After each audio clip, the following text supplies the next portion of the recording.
बुखार आ रहा, मैं अभी इंजेक्शन लेके आ रहा, दवा लेके। तो कुछ ओहो। पढ़ भी नहीं पाया मैं।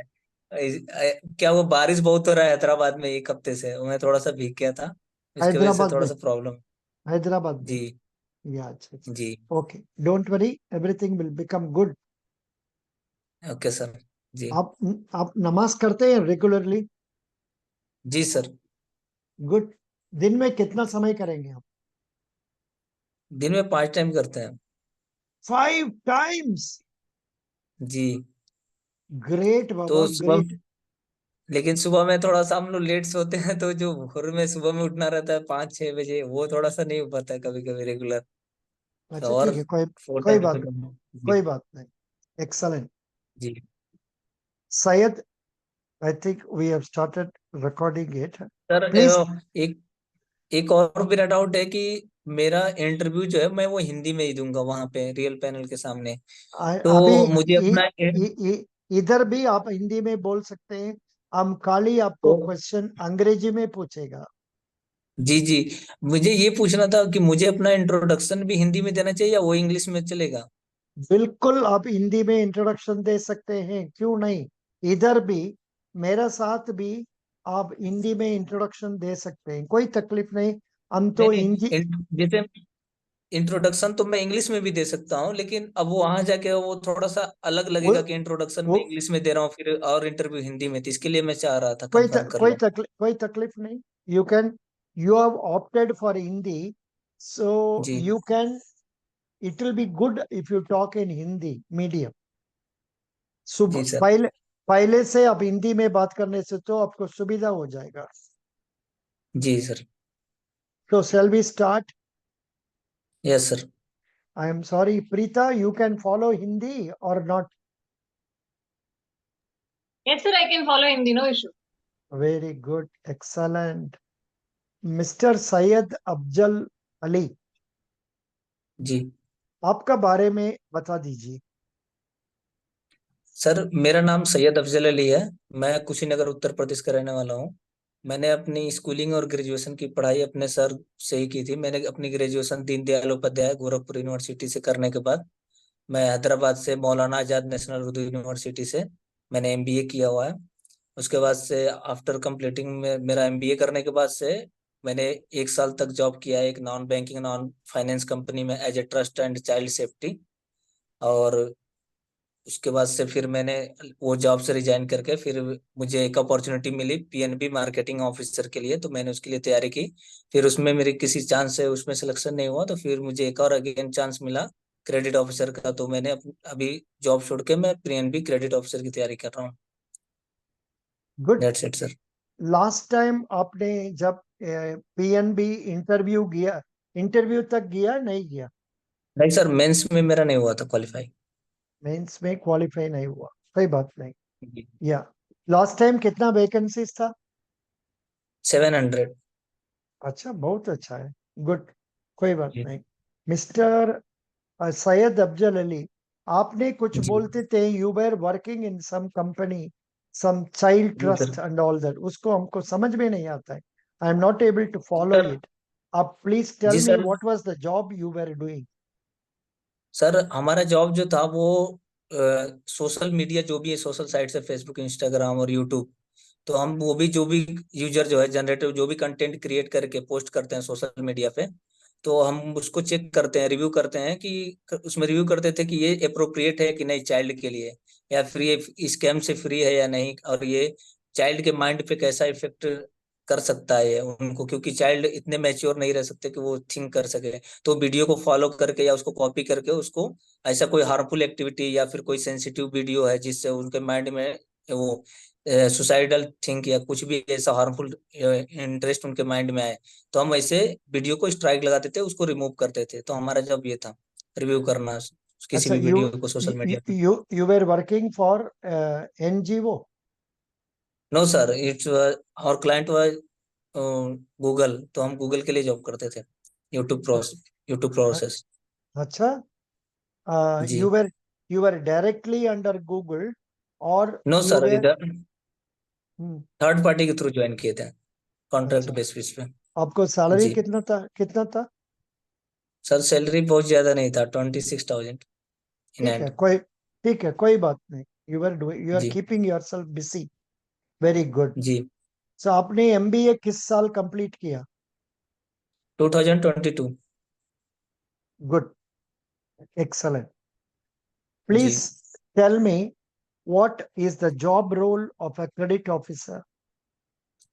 सर, एक क्रेडिट ऑफिसर एक बहुत ही अकाउंटेबल और रिस्पॉन्सिबल जॉब है, जिसमें हमें डील करना होता है जो भी पब्लिक डिपॉजिट फंड्स है उनका। उनको जब हम लोन देते हैं, कोई भी लोन एप्लीकेशन आता है, तो हमें जो बारोवर्स आता है उसको जो है उसके एप्लीकेशन को रिव्यू करना रहता है, इन्वेस्टिगेट करना रहता है, और उसका प्रोफाइल इवेलुएट करना रहता है, उसको उसके कैरेक्टर को, कैपेसिटी, अवेलेबल कोलेटरल चेक करना रहता है। अगर कोई फर्म या कंपनी है तो उसके फाइनेंशियल जो भी स्टेटमेंट है उसको एनालाइज करना रहता है, उसके बैलेंस शीट को, प्रॉफिट एंड लॉस स्टेटमेंट को। और हम इसके लिए हम डिफरेंट डिफरेंट टूल्स यूज करके उसको एनालिसिस करते हैं। और जो अगर बारोवर है तो उसके क्रेडिट रिपोर्ट्स को, क्रेडिट स्कोरिंग को चेक करते हैं कि ये क्रेडिट वर्दीनेस है या नहीं, इसको लोन दिया जा सकता है कि नहीं। तो इसमें हम उसके प्री सेक्शन से लेके सैंक्शन करने से लेके उसको सेंक्शन, लोन सेंक्शन डिसबर्समेंट के बाद भी हमें रिव्यू करना रहता है, उसको मॉनिटर करना रहता है लोन एप्लीकेशन को। हम्म। ये एक रोल होता है क्रेडिट ऑफिसर का। हम्म। ये सब करेक्ट बोला आपने। जी और एक पॉइंट आपने छोड़ दिया, collaboration with other departments, then जी क्रेडिट पॉलिसी इम्प्लीमेंटेशन, देन जी compliance and documentation, then customer relationship management। Customer से गुड, अच्छा रिलेशनशिप रखना पड़ेगा। जी ये सब पॉइंट्स आपको हमारा ये ये इसमें दिया है, हम तो एक वीडियो में भी डाला है। जी सर, अभी आपने रिसेंटली अपलोड किया है। आपने देखा है ना इसको? नहीं, अभी ये देखा नहीं हूँ, मैं देख लूंगा इसको। इसमें देखिए, और it is given in your credit officers interview questions, उसी पर दे दिया हमने। जी okay, very good. Now tell me, how will you analyze or assess a credit proposal? Sir, कोई भी क्रेडिट प्रपोजल आएगा तो उसके लिए हम पहले चेक करेंगे वो किस लिए है, टर्म लोन है या पर्सनल लोन है या फिर वर्किंग कैपिटल है। तो उसके अकॉर्डिंग हम उसके पास्ट हिस्ट्री को चेक करेंगे, और उसके फ्यूचर प्रोजेक्शंस क्या है, उसके बैलेंस शीट को एनालाइज करेंगे कि उसके एसेट्स क्या है, करंट एसेट्स, करंट रेशियो, उसके रेशियो को एनालाइज करेंगे, वेरिएबल्स को, डिफरेंट वेरिएबल्स को, उसके रेशियो को चेक करेंगे, उसकी सॉल्वेंसी चेक करेंगे, और लिक्विडिटी कैपेबिलिटी चेक करेंगे। तो इन सब टूल्स को यूज करके हम जो है उसको एनालाइज करेंगे, और उसके क्रेडिट स्कोर को चेक करेंगे कि ये जो है क्रेडिट वर्दीनेस है या नहीं, ये कैपेसिटी है, रीपेमेंट कैपेसिटी है या नहीं बोरोवर्स की।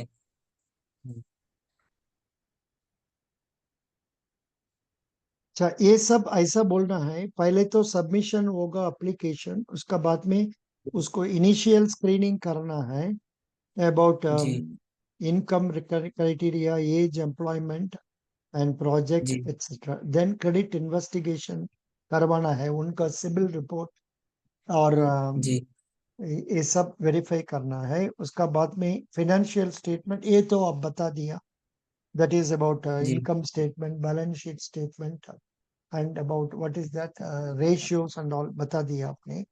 देन जी रीपेमेंट कैपेसिटी को बोलना, देखना है। जी evaluation of credit worthiness it is same repeat point होता है। देन जी डिसीजन मेकिंग करवाना है।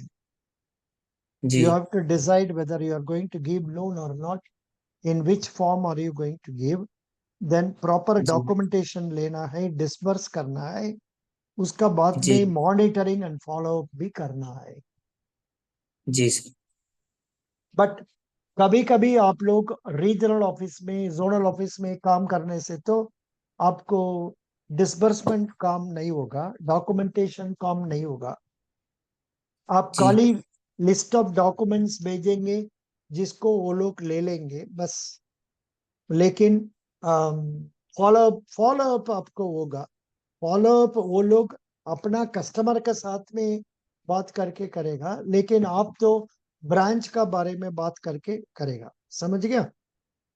जी sir. Good. Now, can you tell me what is a mutual fund? Mutual funds. Sir मालूम है, मुझे अभी मैं रिकॉल नहीं कर पा रहा mutual funds. Can you tell me what is bank assurance?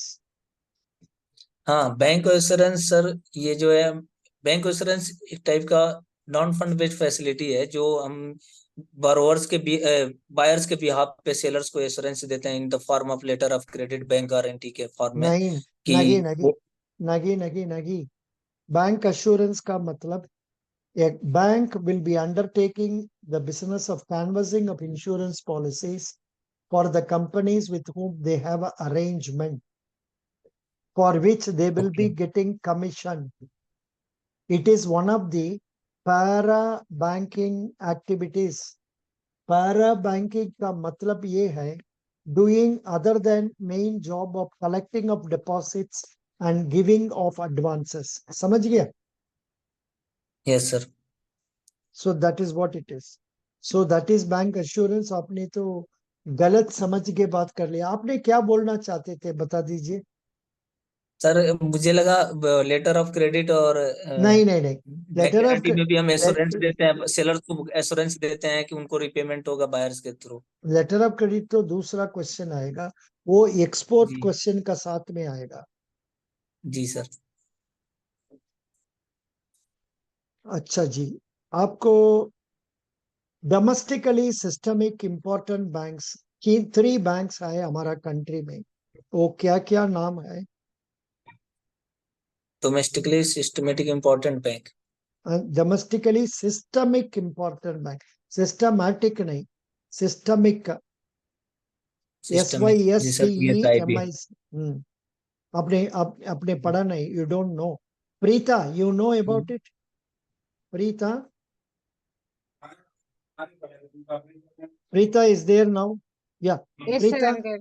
you know about this domestically systemic important banks, 3 banks? No, no, sir. You have not heard about it. They No, are sir. State Bank of India, HDFC, and Okay. ICICI Bank. These 3 banks are okay sir. called domestically systemic important banks because out of these 3 banks, if anything happens to any bad thing happens to one of these banks, the entire economy collapse हो जाएगा। हमारा okay. Country का economy पूरा collapse हो जाएगा। ऐसमपि general insurance corporation, life insurance corporation, then New India Assurance Company. These 3 companies are termed as domestically systemic important insurance companies. That is, they are having maximum business and also उन लोग का कुछ problem हो गया तो ये हमारा country का भी प्रॉब्लम हो जाएगा। जी सर। समझे? करेक्ट, कोई बात नहीं। But there are certain conditions for that, some 2%, some 15%, something. We can, you please study about that, next time we will discuss. Okay. Okay. Mr. क्या नाम? Syed Afzal Ali. Syed. Yeah. Mr. Syed, can you tell me what जी। is LTV ratio? जी सर, loan to LTV means loan to value. जब भी हम कोई loan provide करते हैं तो हम पूरा 100% जो भी जिस चीज के लिए लोन देते हैं, खासकर होम लोन में, तो हम पूरा फुल जो भी कोलेटरल नो जिस चीज के लिए लोन देते हैं उसकी वैल्यू के 90% या 75% कुछ सेफ्टी मार्जिन रख के उसके अकॉर्डिंग लोन देते हैं। तो हम उस वैल्यू को ही लोन टू वैल्यू की बोलते हैं जो Actually, भी। actually loan to value normally term loan तब आएगा जब जी। टर्म लोन में हम लोग मार्जिन रख के देंगे। सो जी। Loan to value will be loan disbursed amount to value of the asset purchase. जी sir. Can you explain account aggregator and can you tell me the name of a few account aggregators in India? Account aggregator. Sir अभी मुझे याद नहीं आ रहा ये account aggregator. मैंने पढ़ा है इसके बारे में पर पढ़ा है? अभी मैं याद नहीं। जी। What are account aggregators in India?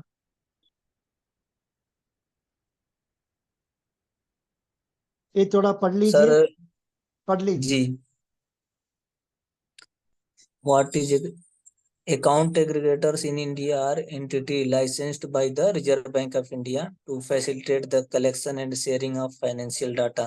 They bridge the gap between the following financial information providers. They are the providers of data, the account holders.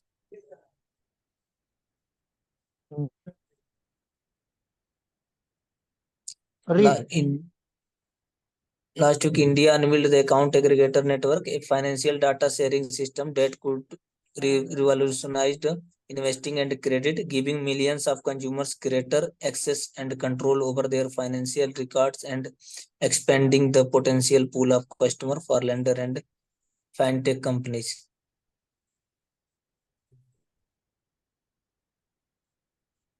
An account aggregator is a type of RBI regulated entity with an NBFC AA license that helps an individual securely and digitally access and share information from one financial institution they have an account with to any other regulated financial institution in the AA network.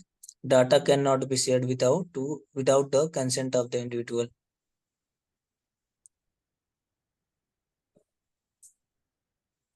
Account aggregators, these are the licensed intermediary that aggregate the financial data. Financial information providers, entities like bank, NBFC, insurance company that provide financial data. Regulators, RBI is the regulator that oversees the function and compliance of account aggregators in India.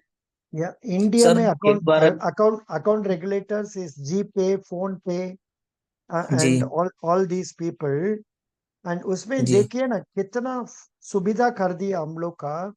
अभी खाली हम इधर बैठ के हम I जी can access all my bank account through my GPay itself, through my जी sir PhonePe itself. हम हमारा बैंक को जाने का जरूरत ही नहीं है। जी हमको बैलेंस देखना भी उसमें देख सकते हैं, और कितना क्रेडिट आया वो भी इस दर में देख सकते हैं। ऐसा में भी बहुत फायदा बना दिया। समझ जी गया? गुड। जी आप आपने कुछ पूछना चाहते थे, व्हाट इज इट? यही पूछना चाहता सर कि अकाउंट एग्रीगेटर एग्जैक्टली क्या होता है।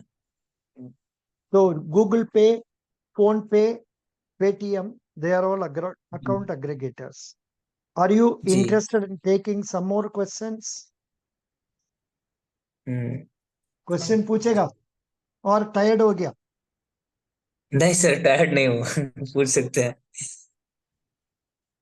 Can you tell me what is digital banking units?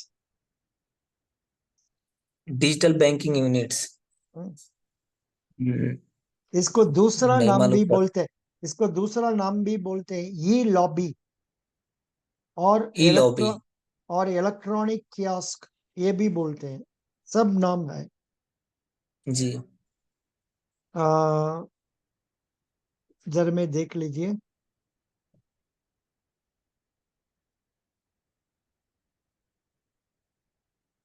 Please read what is digital banking units.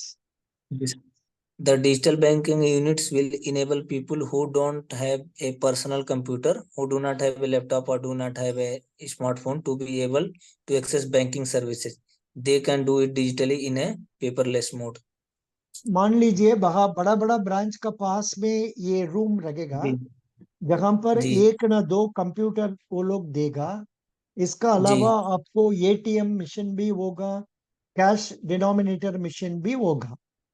Ji by chance मेरा घर में इंटरनेट नहीं है, हम अकाउंट जी ऑपरेट करना, तब तो हम उस इलेक्ट्रॉनिक कियास्क को, उस ई लॉबी को जी और वो डिजिटल बैंकिंग यूनिट को जा सकते हैं, जाके जी उधर में हम लोग जो काम करना वो कर सकते हैं। जी स्टेटमेंट लेना ले सकते हैं, और रेमिटेंस करना कर सकते हैं, सब चीज उधर में कर सकते हैं 24/7।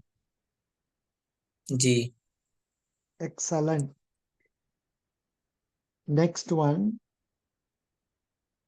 what is known as infrastructure investment trust? Sir இந்த கொஸ்டின்ஸ்லாம் நீங்க கொடுத்திருக்கீங்களா சார்? கொடுத்திருக்கேம்மா. அதுவும் இப்ப இன்னைக்கு ஒரு இது கொடுத்திருக்கேன் நம்ம பாரு. லாஸ்ட் இப்போ ஒர்க் டிரைவ் அனுப்பி விட்டுருந்தீங்க. இல்ல இதுல இருக்குமா, லாஸ்ட் இந்த பாரு, இதுதான் இப்ப அனுப்பி இப்பதான் லாஸ்ட் அனுப்புனீங்க. லாஸ்ட் மினிட் ப்ரிப்பரேஷன்ல இந்த புக் அது.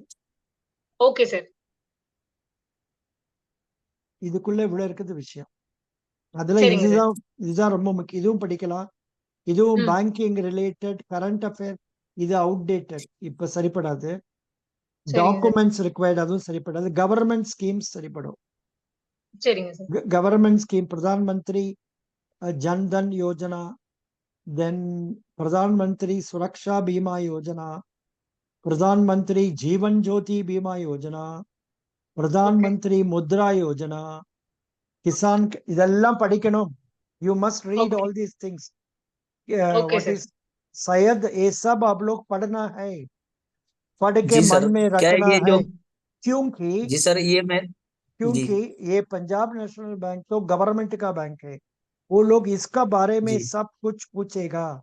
इधर में कुछ जी चेंजेस हो सकता है, कमीशन जी वगैरह कुछ चेंजेस हो सकता है। फॉर एग्जाम्पल जी इधर प्रीमियम, वो करेक्ट है, प्रीमियम चेंज हो गया। इधर में भी प्रीमियम आपको 436 दिया है, 436 होगा इसका। So like that is okay. No, प्रधानमंत्री सुरक्षा बीमा योजना, प्रधानमंत्री जीवन ज्योति बीमा योजना, here the commission was revised, premium was revised to 436। उसमें कुछ डाउट होगा तो आप गूगल से सर्च करके देख लीजिए, नहीं होने से ask in our group, other candidates will help you. लेकिन ये पूरा फोर पढ़ना थर्टी है। सिक्स है सर। जी हाँ, ये पूरा पढ़ना फोर है। थर्टी सिक्स है प्रीमियम अमाउंट। जी 436 दिया है करेक्टली, करेक्ट। जी जी so thank you so much Syed Ali, best wishes. जी सर। बाद में देखा थैंक यू जाएगा सर। आपको। आज का